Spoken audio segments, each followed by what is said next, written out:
दोस्तों, स्वागत है आपका सारांश आईसीएस के इस प्लेटफॉर्म पर। जैसा कि बहुत दिन से क्यूरी आ रही थी बार बार कि सर शॉर्ट नोट्स कैसे बनाएं, कब बनाने चाहिए, किन बातों का ध्यान रखना चाहिए और आखिरकार शॉर्ट नोट्स क्यों इम्पोर्टेंट है। ये प्रश्न काफ़ी लंबे समय से मेरे जो टेलीग्राम चैनल है डीएसपी ललित बैरागी ऑफिशियल उस पर पूछा जा रहा था। तो मैंने सोचा कि क्यों ना हम इस मुद्दे के समाधान के लिए एक वीडियो बनाएं जो कि सभी के लिए समान रूप से उपयोगी हो। तो शॉर्ट नोट्स कैसे बनाएं, क्यों ज़रूरी है, हमारे ही शॉर्ट नोट्स बनाएं या किसी और के पढ़ सकते हैं, कब बनाने चाहिए, इन सारे बिंदुओं पर आज हम लोग चर्चा करने वाले कि शॉर्ट नोट्स कैसे बनाएं। ठीक है, तो सबसे पहले जहन में ये प्रश्न आता है कि शॉर्ट नोट्स क्यों ज़रूरी है। पहला यक्ष प्रश्न तो यही है कि शॉर्ट नोट्स क्यों ज़रूरी है, क्यों ज़रूरी है। तो देखिए, शॉर्ट नोट्स इसलिए ज़रूरी है, देखो आप लोग बिना शॉर्ट नोट्स बनाए भी सिलेक्शन ले सकते हैं, परंतु सिलेक्शन लेकर एक छोटी पोस्ट लेना और या आपको रैंक लगाना या मेंस में अच्छे मार्क्स लाना, ठीक है, इसके लिए शॉर्ट नोट्स बहुत ज़रूरी होते हैं। जितने भी हम लोग टॉपर देखते हैं उन सभी टॉपर्स में एक चीज़ कॉमन दिखाई देती है कि उन लोगों ने शॉर्ट नोट्स बनाए थे। तो इसलिए ताकि आप बहुत बेहतर परफॉर्म करें, जो आप परफॉर्म करने वाले हैं उससे बेहतर परफॉर्म करने के लिए, उससे अच्छे मार्क्स लाने के लिए, उससे अच्छा लिखने के लिए हम लोगों को शॉर्ट नोट्स की आवश्यकता महसूस होती है। दूसरा कारण क्या है? दूसरा कारण यह है कि revise maximum in minimum time, मतलब कम समय में अधिकतम रिवाइज करने के लिए हम लोगों को शॉर्ट नोट्स की ज़रूरत होती है। जैसा कि आप लोगों को पता है कि मेंस एग्जामिनेशन हर रोज़ होते हैं, लगातार 6 दिन होते हैं और अब सिलेबस को काफ़ी बड़ा कर दिया है। अब सिलेबस काफ़ी ज़्यादा लेंदी हो गया है। 2019 में रिवीजन करना आसान था, 2020 के बाद जो सिलेबस चेंज हुआ था तो उसके बाद रिवीजन करना और डिफ़िकल्ट होता गया और अब सिलेबस इतना ज़्यादा लेंदी कर दिया है कि अपने आप में इतना बड़ा सिलेबस रिवाइज कर पाना चुनौती है। और जितना कम रिवाइज होगा उतना कम कॉन्फिडेंस एग्जाम में रहता है, उतना कम अच्छे से हम लोग लिख पाते हैं। क्योंकि सिलेबस काफ़ी लेंदी हो गया है तो इस सिलेबस को कम समय में ज़्यादा से ज़्यादा बार कैसे रिवाइज करें, उस रिवीजन के लिए बहुत ज़्यादा आवश्यकता होती है शॉर्ट नोट्स की। तो रिवीजन के लिए बहुत ज़्यादा ज़रूरी होता है शॉर्ट नोट्स। तीसरी इंपॉर्टेंट बात क्या है, जब आप शॉर्ट नोट्स बनाते हैं तो आप अपने हाथ से लिखते हैं। तो हाथ से लिखने का ये फ़ायदा होता है कि आपको याद करने में आसानी होती है। आप की पॉइंट्स लिखते हैं तो आपको याद करने में आसानी होती है। जब आप अपने नोट्स बनाते हैं तो आपको चीज़ें लंबे समय तक याद रहती है, तो आपको याद करने में भी आसानी होती है। अब आप लोग जब मेरी ये स्लाइड देख पा रहे होंगे तो ये भी शॉर्ट नोट्स का एक तरीका है कि कैसे की पॉइंट्स हम लोगों को लिखना है। तो शॉर्ट नोट्स से फ़ायदा क्या होता है, याद करने में आसानी होती है। चौथा, शॉर्ट नोट्स बनाने से आपकी आंसर राइटिंग इंप्रूवमेंट होती। कैसे होती मैं आप लोगों को बताऊंगा, ठीक है। जैसे मैंने अपना शॉर्ट नोट्स बनाए थे तो वो पूरे आंसर क्वेश्चन फॉर्म में बनाए थे। उसमें कैसे फ्लो चार्ट यूज़ करना है, कैसे सब हेडिंग का यूज़ करना है, इन सारी बातों का मैंने उसमें ध्यान रखा था। अब मैं आप लोगों को अपने नोट्स के डेमो भी दिखाऊंगा ताकि आप लोगों को एक आइडिया हो कि किस तरीके से हम शॉर्ट नोट्स बना सकते हैं, ठीक है। तो उससे ये फ़ायदा हुआ कि एग्जैक्ट आंसर लिखने में मुझे काफ़ी आसानी हुई। तो शॉर्ट नोट से आपको आंसर राइटिंग में काफ़ी मदद मिलती है, क्योंकि आप शॉर्ट नोट्स में फ्लो चार्ट का यूज़ करते हैं, शॉर्ट नोट्स में आप लोग मैप्स का यूज़ करते हैं, फ्लो चार्ट, मैप्स और साथ ही साथ डायग्राम्स का भी आप यूज़ करते हैं। तो ये जो चीज़ें होती है वो आंसर राइटिंग में भी उपयोगी होती है, इसलिए हम लोगों को शॉर्ट नोट्स बनाने चाहिए। अब शॉर्ट नोट्स क्या सर हम दूसरे के पढ़ सकते हैं? तो दूसरे के शॉर्ट नोट्स नहीं पढ़ना रहता है, आप अपने शॉर्ट नोट्स बनाइए और शॉर्ट नोट्स अपनी लैंग्वेज में हो, अपनी राइटिंग में हो, ये इंपॉर्टेंट है, ठीक है। तो सबसे पहले ये चीज़ समझ में आई कि शॉर्ट नोट्स क्यों ज़रूरी है, क्योंकि आपको अच्छी रैंक लाने हो, अच्छे मार्क्स लाने हो, इसलिए शॉर्ट नोट्स ज़रूरी होते हैं। दूसरा, कम समय में अधिकतम रिविज़न के लिए कि ज़्यादा से ज़्यादा कैसे रिवाइज कर पाएँ। क्यों? क्योंकि मान के चलो 250 पेज की कोई बुक है तो ये 250 पेज की बुक टेक्निकली तो पूरी रिवाइज कर पाना अपने आप में मुश्किल काम है। तो अब कैसे इसे रिवाइज करें? तो ये 250 पेज की बुक अगर 40 पेज या 50 पेज की नोट्स में हो तो बहुत आसानी से रिवाइज हो जाएगी कम समय में। तो इसलिए शॉर्ट नोट्स की आवश्यकता होती है। शॉर्ट नोट्स याद करने में आसानी होती है क्योंकि शॉर्ट नोट से क्या होता है, विजुअलाइजेशन होता है। और विजुअलाइजेशन से क्या होता है, आपको याद करने में आसानी होती है। फ्लो चार्ट, मैथ्स और डायग्राम का यूज़ करने से आपके आंसर राइटिंग प्रैक्टिस भी बहुत अच्छी होती है, आप आंसर्स अच्छे लिख पाते हैं मेंस में। इसलिए इन कारणों से शॉर्ट नोट्स ज़रूरी है।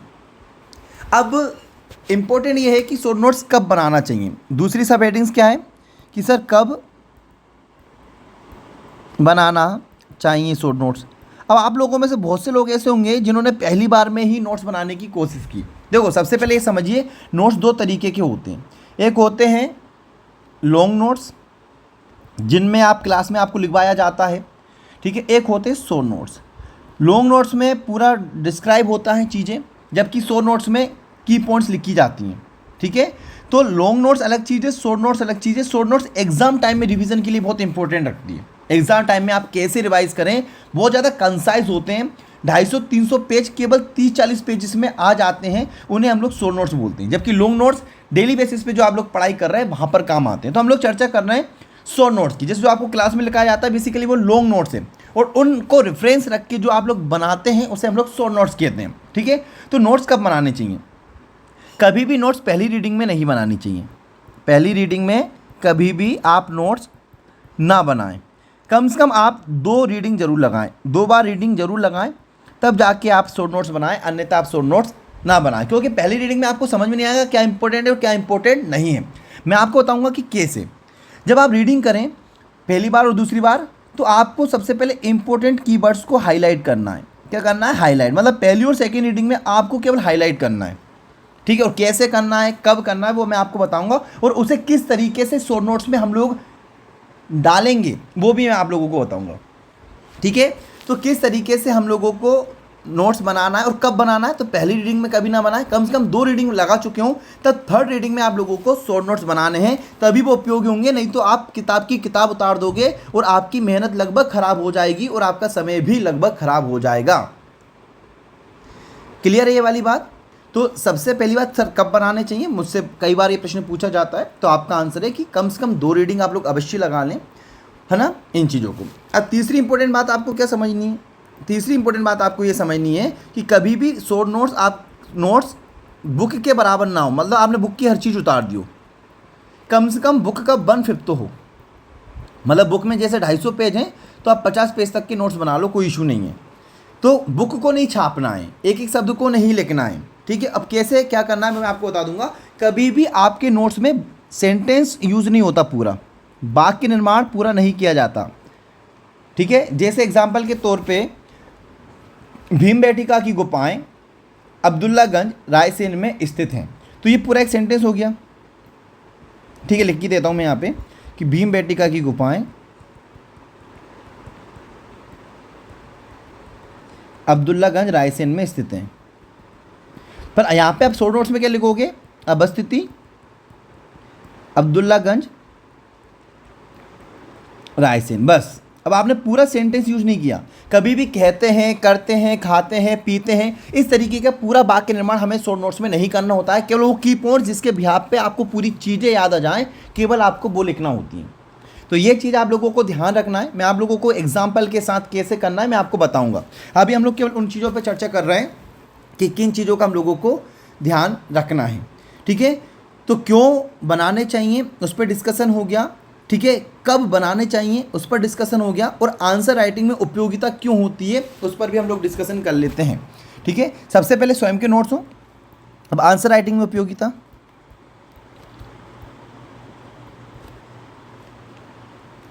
आंसर राइटिंग में उपयोगिता ही होता है कि शॉर्ट नोट्स में सब हेडिंग का यूज़ होता है। तो ये सब हेडिंग्स आपके आंसर लिखने में मदद करती है। सब हेडिंग क्या होती है मैं आपको बताऊंगा। उसके अलावा जो आप फ्लो चार्ट यूज़ करते हैं, इसकी आप बार बार प्रैक्टिस कर चुके होते तो आप इनका आंसर में बहुत अच्छे तरीके से इस्तेमाल कर लेते हैं। उसके अलावा की पॉइंट्स लिखने की आपको आदत लग जाती है। तो की पॉइंट्स लिखने की आदत से क्या होता है कि आपकी जो वर्ड लिमिट होती है वो क्रॉस नहीं हो पाती जब आप मेंस में आंसर लिखते हैं। तो इन कारणों से आंसर राइटिंग में एक महत्वपूर्ण भूमिका निभाती है। और उसके अलावा जब आप फॉर्मेट में नोट्स बनाते हैं तो ये एज इट इज़ आप जब छाप के आ जाते हैं मेंस में, तो आपको दिक्कत नहीं आती कि आंसर को किस फॉर्मेट में लिखा जाए। क्यों? क्योंकि आपने नोट्स में, अपने शॉर्ट नोट्स में फॉर्मेट पहले से यूज़ कर रखा था। आपने पहले से फिक्स कर रखा था कि मैं इसी फॉर्मेट में इसको लिख के आऊँगा, तो आपको एग्जाम में बहुत अधिक सोचना नहीं पड़ता है। जब आप लोग मेंस का आंसर लिख रहे होते हैं तो ऐसे में जो टाइम की दिक्कत आती है, क्योंकि सोचने में टाइम जाता है, तो आपका टाइम ख़राब नहीं होता और आपका पेपर कंप्लीट हो जाता है। तो इसलिए भी शॉर्ट नोट्स आंसर राइटिंग में बहुत ज़्यादा इम्पोर्टेंट रखते हैं। अब आते हैं कि शॉर्ट नोट्स कैसे बनाएं। ठीक है, इतनी बात सबको समझ में आ गई। तो अब आपको मैं एक का दो डेमो दिखाता हूँ कि शॉर्ट नोट्स हमने कैसे बनाए थे, फिर मैं आपको बताता हूँ कि वो बनते कैसे हैं, कैसे हम लोगों को हाईलाइट करना है। उम्मीद है यहाँ तक चीज़ें समझ में आ गई होंगी। चलिए, तो अब प्रश्न ये उठता है कि शॉर्ट नोट्स कैसे बनाएं। हम लोगों ने बेसिक जानकारी निकाल ली, ठीक है, शॉर्ट नोट्स कैसे बनाएं। तो सबसे पहले आप लोग जो भी नोट्स पढ़ रहे हैं उसके की पॉइंट्स को हाईलाइट करें, क्योंकि 2 रीडिंग तक आप लोगों को यही करना है, की पॉइंट्स को हाईलाइट करें। अब कैसे हाईलाइट करना है मैं आप लोगों को बताता हूँ। अब जिन की पॉइंट्स को आप हाईलाइट कर रहे हैं उन्हीं की पॉइंट्स को वाक्य निर्माण ना करते। अब हमको सेंटेंस फॉर्मेटिंग नहीं करनी है, पूरा सेंटेंस नहीं लिखना है, बल्कि सब हेडिंग्स के माध्यम से उसको सॉर्ट कर देना है। क्या कर देना है? सब हेडिंग्स के माध्यम से सॉर्ट कर देना है। ठीक है, अब कैसे करना है उस पर हम लोग चर्चा कर लेते हैं। एग्जाम्पल के तौर पे मान के चलिए ये एक नोट्स है, जैसे आकार IAS के ये नोट्स हैं। ठीक है, अब हमको इसको शॉर्ट नोट्स में आपको चेंज करना है। ठीक है, कैसे हम इनको शॉर्ट नोट्स में चेंज करेंगे, एक मिनट रुकिएगा ना। जैसे कि ये ऋग्वेद दे रखा है, सपोज करिए, ठीक है, आपको ऋग्वेद के बारे में लिखना है। तो होता क्या है कि जब भी आप नोट्स पढ़ते हैं तो वो नोट्स पैराग्राफ फॉर्म में होते हैं, और इस पैराग्राफ फॉर्म को आपको पॉइंट्स के फॉर्म में लाना है, वो भी छोटे पॉइंट्स के फॉर्म में, मतलब बहुत शॉर्ट फॉर्म में, है ना। अब पॉइंट्स को मैं लाने के लिए सब हेडिंग्स की भूमिका बहुत होती है। सब हेडिंग्स क्या होती है? जैसे आपसे पूछा कि ग्वालियर का किला, तो ग्वालियर का किला गोपांचल पर्वत पर स्थित है। ग्वालियर का किले का निर्माण सूरज सेन ने कराया था। ग्वालियर का किले का निर्माण 525 ईस्वी में हुआ था। तो ये 3 सेंटेंस हो गए। ठीक है, अब 3 सेंटेंस कैसे हो गए? वाक्य के फॉर्म में हो गए। ठीक है, अब इनको सब हेडिंग्स के माध्यम से कैसे सॉर्ट करेंगे कि अवस्थिति, ये सब हेडिंग हो गई, सब हेडिंग। ठीक है, तो इसको अपन ने बोला अवस्थिति गोपांचल पर्वत, गोपांचल पर्वत। निर्माता सूरज सेन, निर्माता क्या हो गया? सूरज सेन हो गया। ठीक है, उसके बाद आप लोगों ने क्या बताया कि निर्माण वर्ष 525 ईस्वी। तो जो अवस्थिति, निर्माता, निर्माण वर्ष, इनको कहते हैं सब हेडिंग्स। कि आपने सेंटेंस को बीच में से तोड़ दिया, फिर उसके एक सब हेडिंग्स निकाली और डेस करके आपने अगला पॉइंट लिख दिया। तो अब हमने जो पूरा सेंटेंस बोला था कि ये गोपांचल पर्वत पर स्थित है, इसका निर्माण राजा सूरज सेन के द्वारा कराया गया था, इसका निर्माण 525 ईस्वी में हुआ था, इन पूरे सेंटेंस वाक्य को हटा के हमने केवल कीवर्ड्स लिख दिए। तो इन कीवर्ड्स का हम लोगों को यूज़ करना है। जैसे हाईलाइट करेंगे कि ऋग्वेद आर्यों का सबसे प्राचीन ग्रंथ, तो सबसे प्राचीन ग्रंथ पे आपने हाईलाइट कर लिया। शॉर्ट नोट्स बनाने का तरीका बता रहा हूँ कि सबसे पहले आपको हाईलाइट करना है। ठीक है, संस्कृत भाषा को आपने हाईलाइट कर लिया, ब्राह्मी लिपि को आपने हाईलाइट कर लिया। क्लियर है? अर्थ हो गया छंदबद्ध रचना।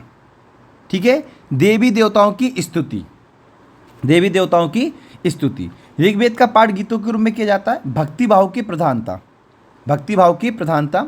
इसका जो पुरोहित होता है वो कौन होता है? होत्र। ठीक है, और रचना सप्तसिंध प्रदेश में।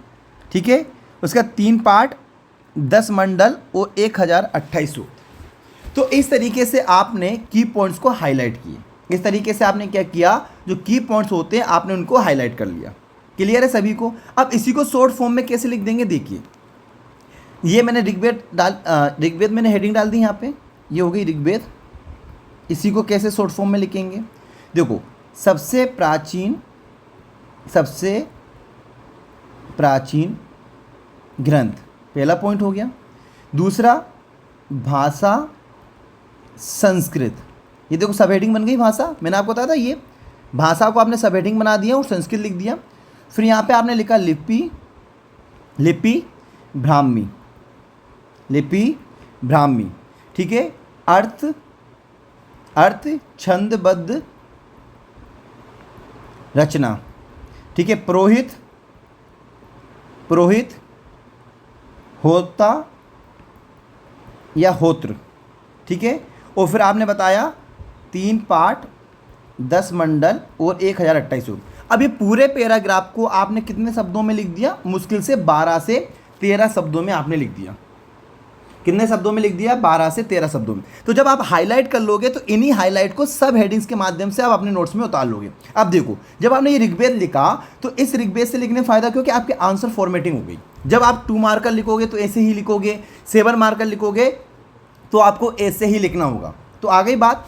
अब इसको और अट्रैक्टिव आंसर राइटिंग करते वक्त कैसे बना सकते हैं, और अट्रैक्टिव इसको आंसर राइटिंग बनाते हैं। जैसे अब मैंने यहाँ पे आप फ्लो चार्ट का यूज़ करें, फ्लो चार्ट और डायग्राम का यूज़ करें, इससे क्या होता है? विजुअलाइजेशन बहुत अच्छा होता है पॉइंट्स में लिखने से। अब फ्लो चार्ट क्या होते हैं? जैसे मैंने यहाँ पे लिख दिया ऋग्वेद, ये मैंने बना दिया, तो सबसे प्राचीन ग्रंथ पहला पॉइंट, फिर मैंने अर्थ बता दिया, ठीक है, छंदबद्ध रचना, उसके बाद मैंने अगला पॉइंट बता दिया इसका कि जो ऋग्वेद है उसकी भाषा संस्कृत, लिपि ब्राह्मी, फिर मैंने बता दिया पुरोहित, होत्र, ठीक है। उसके अलावा फिर मैंने अगला पॉइंट बता दिया 3 पाठ, 10 मंडल, 1028 सूक्त, ठीक है। तो इस तरीके से आपने फ्लो चार्ट यूज़ कर लिया, है ना। अब फ्लो चार्ट आप कोई भी यूज़ कर सकते थे, इस तरीके से यूज़ कर सकते थे, है ना। उसके अलावा आप इस तरीके से फ्लो चार्ट यूज़ कर सकते थे। सेम चीज़ जैसे मैंने यहाँ पे लिख दिया ऋग्वेद, तो इस तरीके के फ्लो चार्ट। अब जैसे आपने ऋग्वेद इस फॉर्म में लिख दिया तो आप दूसरा जो यजुर्वेद है वो आप इस फॉर्म में लिख दो, जैसे ये प्राचीन ग्रंथ, ठीक है, अर्थ, छंदबद्ध रचना। तो इस तरीके से आप शॉर्ट नोट्स बना सकते हैं। पर ये कब होगा? जब आप पहले हाईलाइट करोगे। तो आपने पहले हाईलाइट कर दिया। अब एग्जाम्पल के तौर पे सामवेद हो गया, पद ग्रंथ पहला पॉइंट, सूक्तों की संख्या 1549, ठीक है, और अर्थ क्या हो गया? गायन, ठीक है, भारतीय संगीत से संबंधित प्राचीनतम ग्रंथ, 7 स्वरों का उल्लेख, ठीक है, पुरोहित उद्गाता, ठीक है, और मैं ही वेदों में सामवेद हूँ, भगवान कृष्ण ने कहा था। अब ये पूरा पैराग्राफ था। अब इस पैराग्राफ को आप शॉर्ट नोट्स में कैसे चेंज करोगे? इस पैराग्राफ को आप शॉर्ट नोट्स में कैसे चेंज करोगे? उसी तरीके से अब ये पहली रीडिंग, दूसरी रीडिंग में आप केवल क्या करोगे? हाईलाइट करोगे, ठीक है। पहली रीडिंग, दूसरी रीडिंग में आप क्या करोगे? केवल हाईलाइट करोगे, फिर आप उसी को इसमें लिख दोगे। यह आपने लिखा सामवेद, ठीक है। तो अर्थ क्या हो गया? गायन, ठीक है, पद्य रचना है, भारतीय संगीत से संबंधित, भारतीय संगीत से संबंधित प्राचीनतम ग्रंथ, ठीक है, पुरोहित उद्गाता। अब आप लोग देख पा रहे हो कहीं भी सेंटेंस फॉर्मेटिंग दिख रही नहीं, टू दी पॉइंट और कीवर्ड्स। अब इनको आप फ्लो चार्ट में ज़रूर यूज़ कर लें, इनको फ्लो चार्ट ज़रूर यूज़ करें। जैसे बहुत सारे फ्लो चार्ट हैं, इस तरीके से भी आप लिख सकते हैं, इस तरीके से भी लिख सकते थे आप लोग, ठीक है, इस तरीके से भी लिख सकते थे। तो फ्लो चार्ट का आप लोग यूज़ करते रहें। इससे क्या रहेगा कि आपका आंसर बहुत अच्छा दिखने लगेगा, आंसर राइटिंग में भी आपको बहुत ज़्यादा फायदा होगी। तो ये बात समझ में आई कि जो आप हाईलाइट कर रहे हैं की पॉइंट्स को, उन्हीं को सब हेडिंग्स के माध्यम से, जैसे जो अर्थ था वो एक सब हेडिंग्स थी, पुरोहित हमने लिखा, ये भी अपने आप में एक सब हेडिंग्स थी। तो आपको शॉर्ट लिखना है, बाकी का निर्माण नहीं करना है, ठीक है, बाकी का निर्माण नहीं करना है, पहली बात जो आपको याद रखना है। दूसरा, आपको सब हेडिंग का यूज़ करना है। तीसरा, पहली बार में और दूसरी बार में आपको केवल हाईलाइट करना है, आपको केवल हाईलाइट करना है, और इम्पोर्टेंट कीवर्ड्स को आपको नोट डाउन करना है। तो इस तरीके से आप अपने शॉर्ट नोट्स बना सकते हैं, ठीक है। अब देखो और एग्जाम्पल ले लेते हैं हम लोग। अब जैसे सभा के बारे में आप लोगों को बताना है, तो ये पूरा पैराग्राफ फॉर्म में ही है। तो सभा क्या है? श्रेष्ठ एवं कुलीन वरिष्ठ लोगों की, ठीक है, अध्यक्ष, ये सब हेडिंग्स हो गई, सभापति। तो आपने यहाँ पे अध्यक्ष को निकाला, सेंटेंस को तोड़ दिया बीच में से, अध्यक्ष सभापति, देखो बन गया ना। अब पूरे सेंटेंस को नहीं लिखना है कि इसकी अध्यक्षता सभापति करता है, सदस्य सभे कहलाते थे, बस। तो जो एक मेन शब्द होता है उसको करके आप डेस बना दोगे तो वो अपने आप उसकी सब हेडिंग्स बन जाती है, ठीक है। सभा महत्वपूर्ण विषयों पर राजा को सलाह देती थी, तो मैंने बोला कार्य, राजा को सलाह देना, ये इसकी सब हेडिंग्स हो गई, ठीक है। न्याय का कार्य भी करता था, राजा को सलाह देना व न्याय, ठीक है। तुलना, डेस करके लिखो मंथली परिषद से। तो इस तरीके से आपको सबसे पहले की पॉइंट्स हाईलाइट करना है और उन की पॉइंट्सों को, अब आप सोचो कि पढ़ते पढ़ते ही आप लोग बना दो तो ये संभव नहीं है। तो आपको सबसे पहले की पॉइंट्स को हाईलाइट करके लिखना है। ठीक है। समिति सामान्य जन होते थे। अध्यक्ष देखो डेस करके ईशान या पति। ठीक है। राजा का पद वंशानुगत होता था, राजा का निर्वाचन इन्हीं के द्वारा किया जाता था। तो कार्य क्या हो गया इसका, राजा का निर्वाचन करना। तो इस तरीके से आपको क्या करना है, शॉर्ट नोट्स बनाने हैं और ये बहुत इंपॉर्टेंट है। ठीक है। तो इस तरीके से मैंने आपको एग्जांपल दिया कि आपको कैसे हाईलाइट करना है और उन्हीं हाईलाइट्स पॉइंट्स को कैसे आपको शॉर्ट नोट्स में चेंज करना है। अब मैं आपको अपने कुछ नोट्स बताता हूँ। ठीक है। और ये नोट्स में आप कुछ चीज़ें देख पाओगे, जैसे ये मैंने ऊर्जा के नोट्स बनाए थे। तो अब नोट्स बनाते वक्त आपको एक चीज़ और याद रखनी है, वो याद रखनी है कि नोट्स में आपको एक पेज में आप जितना कंटेंट लिख पाओ उतना कंटेंट लिखिए। कोशिश करिए कि आप 2 हिस्सों में बांटें, एक पेज को 2 भागों में बांट लें और एक तरफ ये लिखते चले जाएं और दूसरी तरफ इस तरीके से लिखते चले जाएं। जितने ज़्यादा फ्लो चार्ट और डायग्राम का यूज़ करोगे उतना अच्छा विजुअलाइजेशन कर पाओगे, उतना अच्छे से आप चीज़ें याद कर पाओगे। एक जगह सारी चीज़ें लिखने से फ़ायदा क्या होता है कि कम समय में अधिकतम रिवाइज हो जाता है। अब आप देखोगे कि जो ऊर्जा की जो नोट्स हैं वो केवल 28 पेज में ख़त्म हो गए थे। कितने पेज में, पूरी यूनिट हम लोगों ने 28 पेज में ख़त्म कर दी थी। ठीक है। अब इसमें आप लोगों को सब हेडिंग्स भी दिखाई देंगी, फ्लो चार्ट भी दिखाई देंगे, सारी चीज़ें आप लोगों को दिखाई देंगी। देखो की पॉइंट्स, पहला की पॉइंट बेस स्रोत जो लंबे समय से प्रयोग, प्रगति में सीमित मात्रा में, उदाहरण कोयला, पेट्रोल, कच्चा तेल। अब बहुत सारे पॉइंट्स नहीं लिखे मैंने, की पॉइंट लिख दिए। स्रोत बता दी कोयला, पेट्रोलियम। ठीक। अब देखो विशेषताएं, गैर नवीनीकरण। अब मैंने ये नहीं लिखा कि गैर नवीनीकरण होते हैं या नहीं होते। ठीक है। इनकी उपलब्धता डेस सीमित हो गए। तो यहाँ पे मैंने उपलब्धता को क्या बना दी, सब हेडिंग्स बना दी। प्रयोग से प्रदूषण समस्या, औद्योगिक और व्यावसायिक उद्देश्यों की पूर्ति। तो यहाँ पे आप शॉर्ट शब्द भी लिख सकते हैं, वो आपको समझ में आना चाहिए। मैंने औद्योगिक पूरा नहीं लिखा, औद्योगिक में से केवल औद्योग लिखा और फिर मैंने लाघव चिन्ह लगा दिया। ठीक है। तो अब समस्याएं, हानिकारक गैस उत्पन्न, प्रदूषण, लकड़ी आपूर्ति, वन उन्मूलन, दहन से स्वास्थ्य पर नकारात्मक प्रभाव, ये सारी चीज़ें क्या कर रही हैं। अब देखो मैंने केवल आधे पेज में विशेषताएं भी बता दी, समस्याएं भी बता दी, प्रकार भी बता दिए। तो इससे ये फ़ायदा होता है कि एक ही जगह आपने 4, 5, 6 डायमेंशन लिख दिए। एक ही जगह आपने 4, 5, 6 डायमेंशन लिख दिए और बहुत शॉर्ट फॉर्म में चीज़ें कंप्लीट हो गई। अब देखिए आप ये पूरे पेज को आप देखिए ध्यान से, तो इतना सारा कंटेंट एक पेज में लिख दिया शॉर्ट। ठीक है। अब आपको नीचे एक तरीका दिखेगा। अब जैसे कोयला है तो प्राथमिक स्रोत है। ठीक है। तापीय ऊर्जा प्राप्त होती है।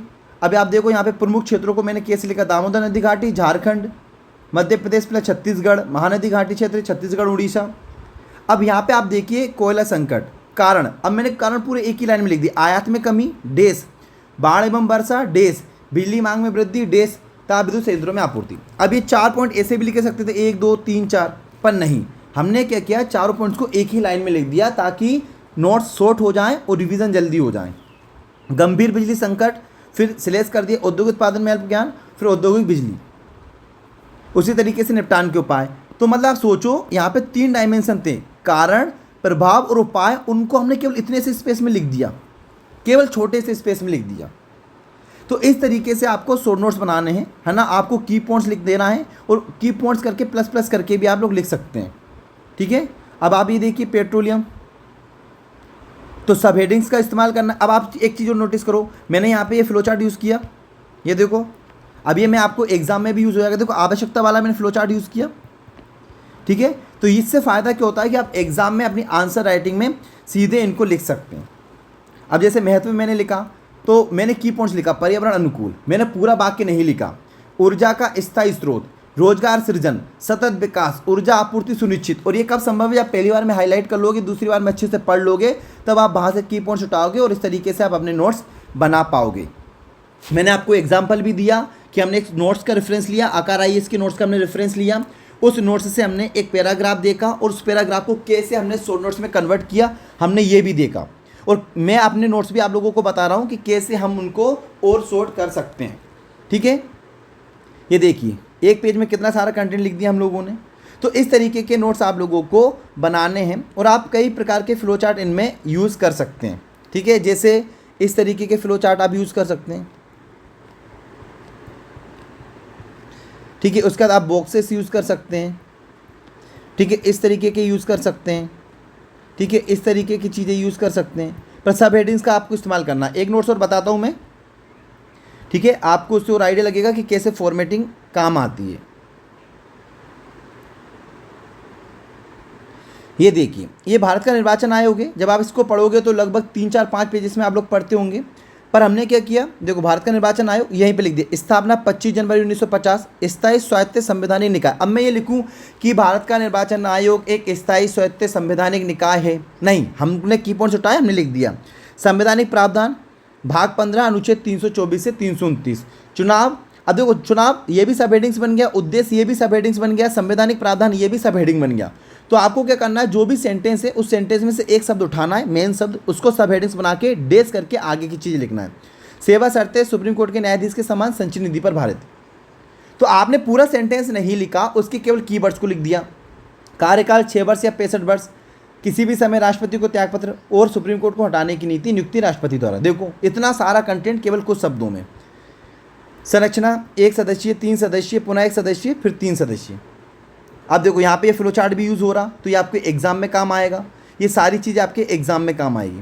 कार्य एवं शक्तियाँ, ये देखो फिर फ्लो चार्ट, महत्व, मतदान में लोगों की भागीदारी। अब आपको क्या करना है, कभी भी पॉइंट्स को डिस्क्राइब करके नहीं लिखना है, कभी भी पॉइंट्स को, जैसे कि आप मतदान में लोगों की कमी, फिर उसको डिस्क्राइब करके नोट्स में लिखा होता है 3-4 लाइन, आप लोग एज इट इज़ उनको भी उतार देते, नहीं, आपको केवल हेडिंग उतारना है, अपने शॉर्ट नोट्स में केवल हेडिंग उतारना है, और उस हेडिंग को डिस्क्राइब करने की क्षमता आप स्वयं रखें अपने कॉन्सेप्ट के माध्यम से।